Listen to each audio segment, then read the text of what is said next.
Science اور technology کے لیے علیحدہ 3.6 ارب روپے مختص کیے گئے ہیں، جن سے ٹیکنالوجی کی منتقلی، SMEs، قابل تجدید توانائی، الیکٹرانکس، زراعت اور صحت وغیرہ کی ٹیکنالوجی کو فروغ ملے گا۔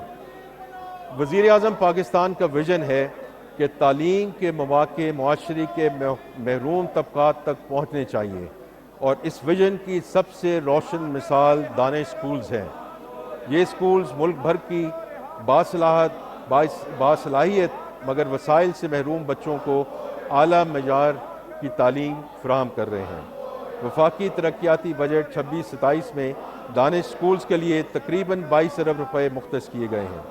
مجموعی طور پر اسکول اور کالج کی تعلیم کے لیے 26.3 ارب روپے مختص کیے گئے ہیں، جس میں اساتذہ کی تربیت، اسکولوں میں داخلوں کی تعداد بڑھانے، ارلی چائلڈہڈ ایجوکیشن کی توسیع اور ڈیجیٹل لرننگ کا فروغ شامل ہے۔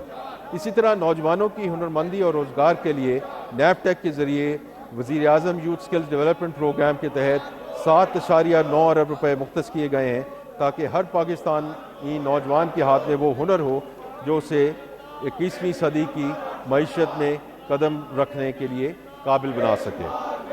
جناب اسپیکر، حکومت کی کارکردگی میں بہتری اور عام شہری کو اس کی دہلیز تک خدمت پہنچانا ایک اہم ترجیح ہے۔ وفاقی ترقیاتی بجٹ 26-27 میں گورننس کے شعبے کے لیے 13 ارب روپے مختص کیے گئے ہیں، جو سول سروسز، انصاف، پولیس اور ریگولیٹری اصلاحات اور وفاقی اور صوبائی سطح پر ڈیجیٹل گورننس کے توسیع کے لیے بروئے کار لائے جائیں گے۔ جناب اسپیکر، کم ترقی یافتہ علاقے اور خطے ہماری خصوصی توجہ کے متقاضی ہیں۔ وفاقی ترقیاتی بجٹ 26-27 میں آزاد جموں کشمیر، گلگت بلتستان اور خیبر پختون کے ضم شدہ اضلاع کے لیے مجموعی طور پر 144.9 ارب روپے مختص کیے گئے ہیں۔ آزاد جموں کشمیر کے لیے 45 ارب روپے، گلگت بلتستان کے لیے 44 ارب روپے اور خیبر پختونخوا کے ضم شدہ اضلاع کے لیے 56 ارب روپے مختص کیے گئے ہیں۔ اس کے علاوہ وزیر اعظم کے خصوصی پیکج کے طور پر آزاد جموں کشمیر کے لیے 5 ارب روپے اور گلگت بلتستان کے لیے 4 ارب روپے مختص کیے گئے ہیں۔ جناب اسپیکر، میں نے اس معزز ایوان کے سامنے حکومت کے اخراجات کی ترجیحات بیان کر دی ہیں۔ اب میں ٹیکس اقدامات کا ذکر کروں گا، اور ان تجاویز جو ہم ہیں ان کو میں 3 حصوں میں پیش کرنا چاہوں گا۔ پہلا حصہ جو میں آپ کی توجہ چاہوں گا، کیونکہ وہ سارا جو پہلا حصہ ہے وہ ٹیکس ریلیف کے بارے میں ہے، پھر جو ٹیکس ریشنلائزیشن کے اقدامات ہیں، اور بعد میں FBR کے نیو آپریٹنگ ماڈل کا میں ذکر کروں گا۔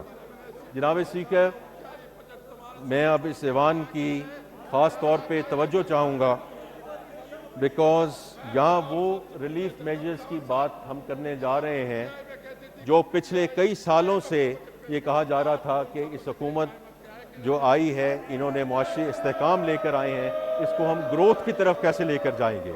تو یہ جو اب ہم بات کرنے جا رہے ہیں ریلیف کے بارے میں، اور یہ خاص طور پہ وزیر اعظم پاکستان کی ہدایت، ان کی گائیڈنس، ان کی انسٹرکشن پہ یہ ریلیف جو ہے وہ پرووائڈ کی جا رہی ہے، تو میں سب سے کہوں گا کہ اس پہ ذرا متوجہ ہوں۔ سب سے پہلے تنخواہ دار طبقے کے لیے ریلیف۔ وزیر اعظم شہباز شریف کی حکومت سرکاری اور نجی تنخواہ دار طبقے کی مشکلات سے آگاہ ہے۔ وزیر اعظم پاکستان کی ہدایت پر آج مجھے یہ اعلان کرتے ہوئے خوشی محسوس ہو رہی ہے کہ ہماری حکومت نے آمدنی کی 4 سلیب کے تنخواہ دار افراد کو ریلیف فراہم کرنے کا فیصلہ کیا ہے۔ اس سلسلے میں جو تنخواہ دار 22 سے 32 لاکھ روپے کے درمیان سالانہ کماتے ہیں، ان کے ٹیکس کی شرح 23% سے کم کر کے 20% کرنے کی تجویز ہے۔ 32 سے 41 لاکھ روپے کے درمیان آمدن والے تنخواہ داروں کے لیے ٹیکس کی شرح 30% سے کم کر کے 25% کرنے کی تجویز ہے۔ 41 سے 56 لاکھ روپے آمدن والوں کے لیے انکم ٹیکس کی شرح 35% سے کم کر کے 29% کرنے کی تجویز ہے۔ اسی طرح 56 لاکھ سے 70 لاکھ روپے تک تنخواہ حاصل کرنے والوں کے لیے ٹیکس کی شرح 35% سے کم کر کے 32% کرنے کی تجویز ہے۔ جناب اسپیکر، یہ صرف یہاں تک محدود نہیں ہے۔ تنخواہ پر عائد ٹیکس کی شرحوں میں کمی کے علاوہ ہم نے ایک اور اہم ریلیف قدم اٹھاتے ہوئے تنخواہ دار طبقے پر عائد سرچارج کو بھی ختم کرنے کا فیصلہ کیا ہے۔ یہ ایک دیرینہ مطالبہ تھا اور حکومت کو بھی اس امر کا احساس تھا، اس لیے ہم نے پچھلے بجٹ میں اس سرچارج کی شرح کو 10% سے 9% کیا اور اب اس سرچارج کو مکمل طور پر ختم کرنے کی تجویز ہے۔ ان اقدامات سے وزیر اعظم شہباز شریف کی حکومت نے تنخواہ دار طبقے پر بوجھ کم کرنے کا اپنا آج وعدہ پورا کیا ہے۔ جناب اسپیکر، سپر ٹیکس کی شرح میں کمی۔ مجھے یہ اعلان کرتے ہوئے خوشی محسوس ہو رہی ہے کہ ہماری حکومت نے کاروبار سے 15 کروڑ روپے سے 50 کروڑ روپے تک کی آمدنی کی 6 سلیبز پر عائد سپر ٹیکس، جو 1% سے لے کر 7.5% کی سطح تک تھا، اس کو مکمل طور پر ختم کرنے کا فیصلہ کیا ہے۔ اسی طرح 50 کروڑ روپے سے زائد آمدنی پر سپر ٹیکس کی شرح 10% سے کم کر کے 8% کرنے کی تجویز ہے۔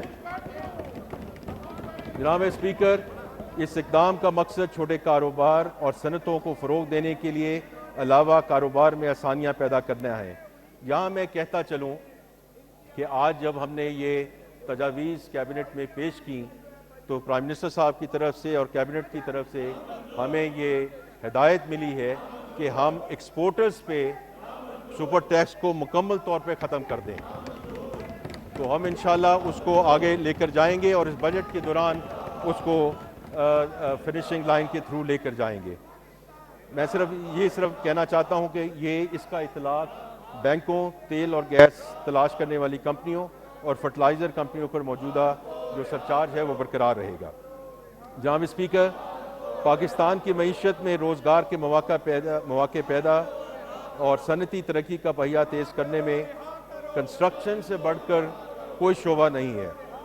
جب کنسٹرکشن کا شعبہ ترقی کرتا ہے تو سیمنٹ، لوہا، شیشہ، timber, paint, tiles, hardware اور 40 سے زائد صنعتیں نشو و نما پاتی ہیں۔ جائیداد کی منتقلی پر عائد ود ہولڈنگ ٹیکس کو معقول بناتے ہوئے فائلرز کے لیے خریداری پر ٹیکس 2.5% سے 1.5% کرنے کی تجویز ہے